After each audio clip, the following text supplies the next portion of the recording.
Good morning to all GIS parent. Welcome to back on कर्तव्य IAS online platform. जैसे कि हम daily the Hindu analysis और PIV के इम्पोर्टेंट आर्टिकल्स पर डिटेलिंग करते हैं। चलिए देखते हैं, आज है 2 जुलाई 2026। तो देखते हैं आज के टॉपिक्स। कुछ योजनागत बदलाव देखेंगे, डिजिटल अवसंरचना और बृहद आर्थिक रुझान। ठीक है, डिजिटलीकरण पर थोड़ा बात करेंगे।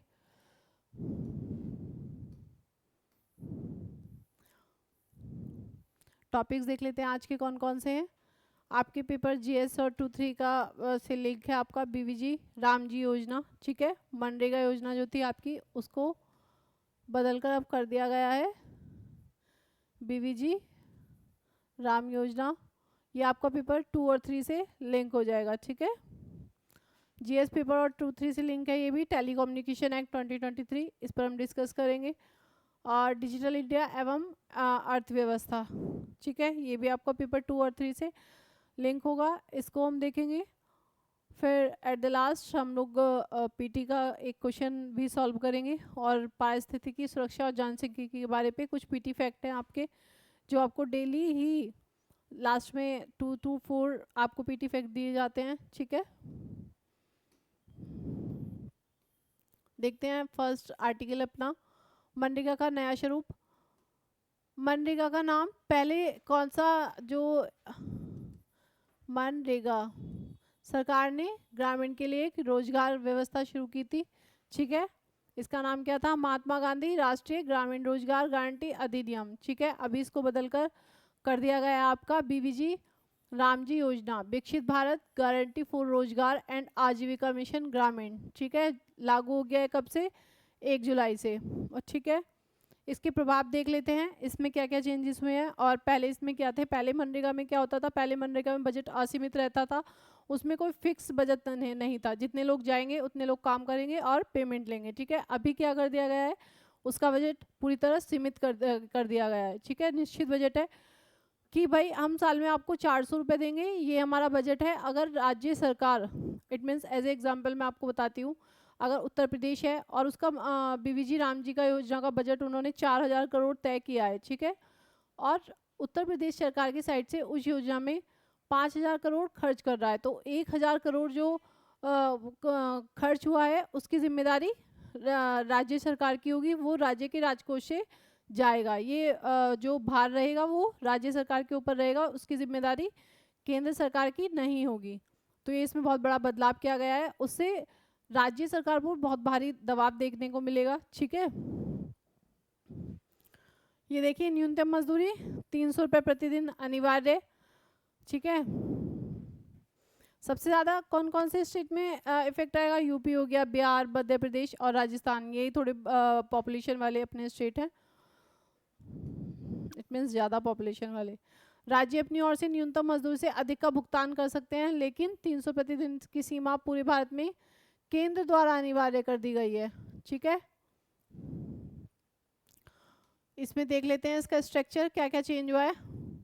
ठीक है, पहले इसका एज ए कंपेरिजन देख लेते हैं, पहले क्या था और अभी क्या हुआ है। पहले क्या था, पहले मांग संचालित, इसमें हम बोल सकते हैं इसको, पहले मांग संचालित थी, जो मैंने अभी आपको बताया, डिमांड ड्राइवन, कि भाई जितने लोग आएंगे काम करेंगे और उसका उनको पेमेंट कर दिया जाएगा। ठीक है, और अभी क्या हो गया है, तो इसमें क्या था, बजट असीमित था, जितनी मांग थी उतना आवंटन था। अभी क्या क्या क्या हो गया है, अभी सप्लाई ड्राइवन कर दिया गया है, इट मीन्स बजट निश्चित कर दिया गया है। ठीक है, पहले इसमें 100 दिन थे, अभी 125 दिन हो गए हैं।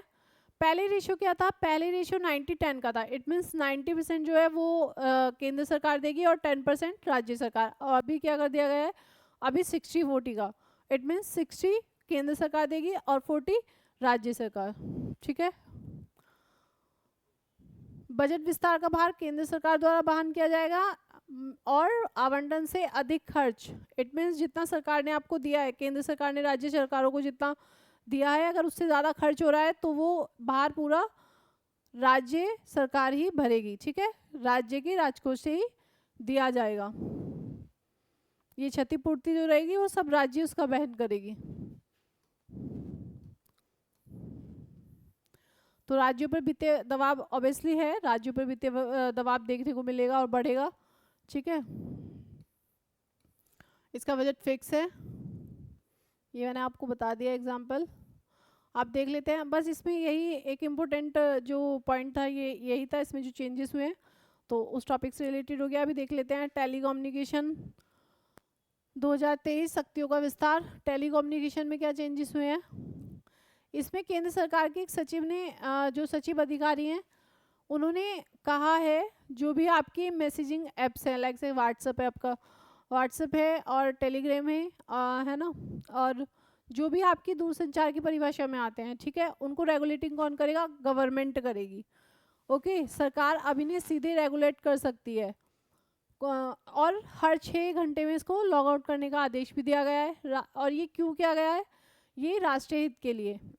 इसका क्या रहेगा, युद्ध एवं राष्ट्रीय सुरक्षा खतरे की स्थिति में सरकार संपूर्ण टेलीकम्युनिकेशन को, जियो एयरटेल आदि के इंफ्रास्ट्रक्चर को कंट्रोल कर सकती है।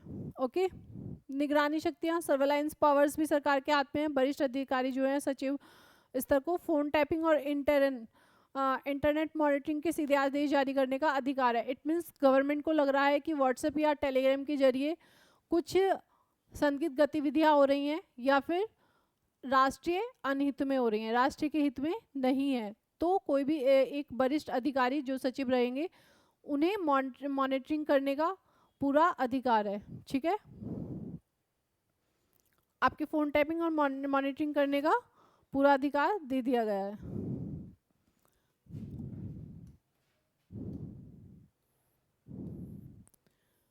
अब व्यापार सुगमता और डिजिटल अवसंरचना देखते हैं, डिजिटलीकरण का इफेक्ट, ठीक है। व्यापार में लाइसेंस का बताया गया है, प्रणाली अधिकार, ऑथराइजेशन, प्रभाव क्या होगा, दूरसंचार कंपनियों और आईएसपीज के लिए दस्तावेजी प्रक्रिया और कागजी कार्यवाही में भारी कमी। इट मीन्स कागजों पर अब काम जो बहुत कम देखा जा रहा है और ऑनलाइन से ज़्यादा हो रहा है, ठीक है। अब केवल सरकार को सूचित इंटिमिनेशन करना पर्याप्त है। नवाचार सैटेलाइट इंटरनेट को कानूनी मान्यता प्रदान कर दी गई है, ठीक है। इसका नाम क्या है, डिजिटल भारत निधि।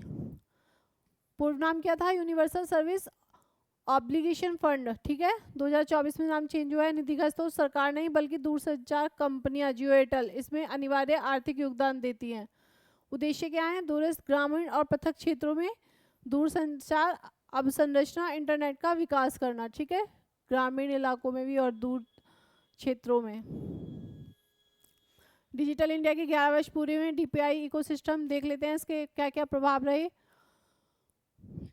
इसमें पोषण ट्रैकर, ठीक है, आंगनवाड़ी में सक्षम आंगनवाड़ी और पोषण 2.0 के तहत कल्याणकारी निगरानी की गई। ई कॉमर्स में मध्यस्थ जो थे वो हट गए हैं, ठीक है। एडीएम और कॉन्विन के स्वास्थ्य सेवाओं का डिजिटलीकरण हो गया है। और यूपीआई में एनपीसीआई द्वारा विकसित ग्रीस सहित 10 देशों में बहुत एक्टिव है। जनधन योजना और वित्तीय समावेशन, ठीक है। भारत का डीपीआई आज विश्व के सबसे बड़े और सबसे सफल डिजिटल पारिस्थितिकी तंत्रों में से एक है।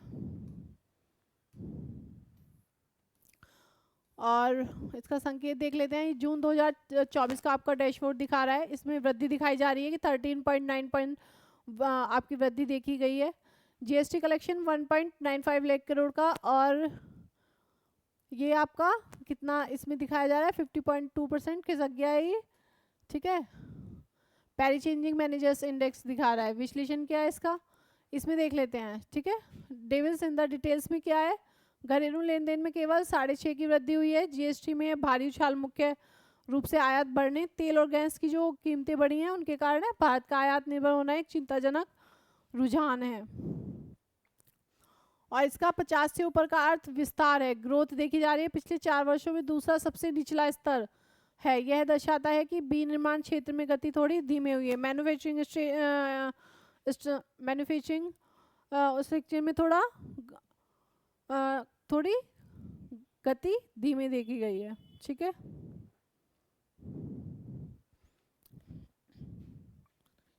मैन्युफैक्चरिंग सेक्टर में प्रजाति संरक्षण देख लेते हैं। ट्रांसक्रिप्शन मरिंका, ट्रांसक्रिप्शन मरिंका में एक बेंथोप्लाजिक में आप एक फिश है, ठीक है, प्रजाति क्या है उसकी? ट्रांसक्रिप्शन मरिंका, एक संकटग्रस्त हिमालय रेफेंट मछली है, ये पाई गई है। भौगोलिक विस्तार क्या है? मध्य और पश्चिम एशिया की पहाड़ी नदियां जो है, अफगानिस्तान हो गया, ईरान हो गया, तुर्कमेनिस्तान हो गया, इनकी जो नदियां हैं उसमें विशेषता क्या है? बेंथोप्लाजिक। यह मछली नदी के सबसे निचले स्तर पर, नदी में सबसे निचले स्तर पर रहती है और अपना भोजन प्राप्त करती है। अरुणाचल प्रदेश के सांगनो कबीले ने इसके संरक्षण के लिए एक विशेष अभियान भी शुरू किया है। बेंथोप्लाजिक मछली जो है इसके लिए एक अभियान शुरू किया है। ठीक है, मछली का नाम याद रखना आप और प्रजाति, वन लाइनर क्वेश्चन भी बन सकता है। अब ये कुछ फैक्ट्स हैं आपके, ये देख लेते हैं। जनसंख्यिकी परिवर्तन समिति, इसके अध्यक्ष न्यायमूर्ति प्रकाश प्रभाकर नवेलकर सेवानिवृत्त सुप्रीम कोर्ट न्यायाधीश हैं। कार्य क्या है? 2011 की जनगणना के बाद जनसंख्या परिवर्तन और नई बस्ती में हुई वृद्धि का विस्तृत विश्लेषण करना। प्रोजेक्ट विजय देख लेते हैं, ये क्या है? प्रोजेक्ट विजय की संस्था भारतीय सेना ने की थी। ठीक है, उद्देश्य क्या है? भविष्य की चुनौती के अनुरूप सैन्य बलों को तकनीकी रूप से सक्षम बनाना और सेना के आधुनिकीकरण का एक दीर्घकालिक रोड मैप तैयार करना। होर्मुज जल डमरू मध्य, स्ट्रीट ऑफ होर्मुज, संदर्भ अमेरिका और ईरान के बीच दोहा कतर में आयोजित तकनीक वार्ता। ठीक है, उद्देश्य क्या है? स्ट्रीट ऑफ होर्मुज में व्यापारिक जहाजों की सुरक्षित आवाजाही को पुनः शुरू करना। नागरिक पंजीकरण प्रणाली CRS, ये देखते हैं उपलब्धि क्या रही इसकी। वर्ष 2024 में भारत में जन्म और मृत्यु पंजीकरण की दर 99% तक पहुंच गई है। सिविल रजिस्ट्रेशन सिस्टम, ठीक है, 99% आंकड़े सफलतापूर्वक ऑनलाइन दर्ज किए गए हैं। कारण प्रभाव देखते हैं। संस्थागत प्रसव, इंस्टीट्यूशनल डिलीवरीज में बहुत ज़्यादा वृद्धि देखने को मिली है। अस्पतालों द्वारा जन्म मृत्यु के आंकड़ों को सीधे ऑनलाइन पोर्टल पर अनिवार्य रूप से अपडेट करने से। और महत्व क्या रहा इसका? इससे सटीक जो है जनसंख्या की डेटा, पॉपुलेशन डेटा जो है नीति निर्माण और कल्याणकारी योजनाओं के लिए लक्षित विवरण के लिए एक ये आधारशिला है। इट मीन्स हमारे पास पॉपुलेशन डेटा रहेगा तो हम उसी के अकॉर्डिंग अपनी योजनाएं, नीति सभी उसके लिए की आधारशिलाएं बना सकते हैं। ठीक है, आधुनिक भारत का डिजिटल स्टेट आर्किटेक्चर, इसमें देखेंगे हम भारत डिजिटलीकरण में कितना आगे जा चुका है। ठीक है, सबसे पहले देखेंगे हम सेवाएं और कल्याण में डिजिटल पब्लिक इंफ्रास्ट्रक्चर DPI, आधार हो गया, UPI हो गया, पोषण ट्रैकर के माध्यम से लक्षित वितरण हो रहा है। ठीक है, स्टेप 2 में विनियमन और नियंत्रण, दूरसंचार टेलीकम्युनिकेशन 2023 डिजिटल अवसंरचना का विस्तार हो रहा है। ठीक है, डिजिटल भारत नीति जिसका नाम है, और राष्ट्रीय सुरक्षा निगरानी में बहुत ज़्यादा इंपॉर्टेंस है। स्टेप 1 में डेटा, नागरिक पंजीकरण प्रणाली CRS 99% देखने को मिला। डिजिटलीकरण राज्य को एक सटीक जनसंख्यिकी आधार प्रदान करता है। डिजिटलीकरण जो है पॉपुलेशन का एक ऑथेंटिक डेटा आपको प्रदान करता है। ठीक है,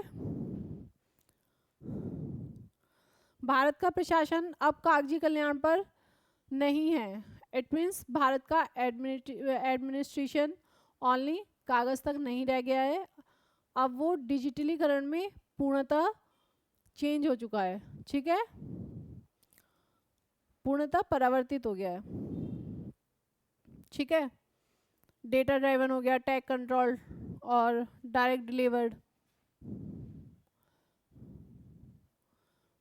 एक क्वेश्चन देख लेते हैं। क्वेश्चन है आपका, ये PT और NTT क्वेश्चन है, आप इसका आंसर करना। ठीक है, निम्नलिखित में से कौन से भारत के डिजिटल पब्लिक इंफ्रास्ट्रक्चर के घटक माने जाते हैं? आधार, UPI, पोषण ट्रैकर, इंडिया हैंडमेड। इनको आपको लगाना है। A ऑप्शन है केवल 1 और 2, B ऑप्शन है 1 और 2 और 3, C ऑप्शन है केवल 2 और 4, D ऑप्शन है आपका 1 2 3 4। तो आप इसका आंसर कमेंट करना। ओके, आज रखते हैं, आज के लिए इतना ही। Thank you.